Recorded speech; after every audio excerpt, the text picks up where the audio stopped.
ভোগ দর্শনে দুভোগ কাটে। আজকে তোমাদের দেখাবো একাদশীর পরের দিন পারণের ভোগের থালা সাজানোর ভিডিও।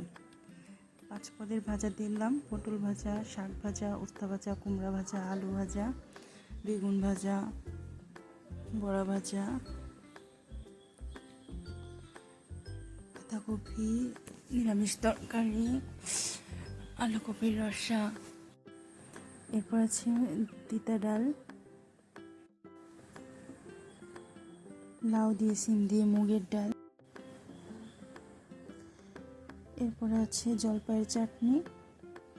রেডি আমার ভোগের থালা সাজানো, আর বাকি আছে পায়েস। সম্পূর্ণ রেডি ভোগের থালা সাজানো। দেখো তোমরা, এখানে ঘি আর হলো মরিচ লেবুটা স্কিপ হয়ে গেছে আমার কাছ থেকে। ভোগ দর্শনে সবার দুর্ভোগ কাটুক। গোবিন্দর ভোগের থালা সাজানো রেডি। রাধে রাধে।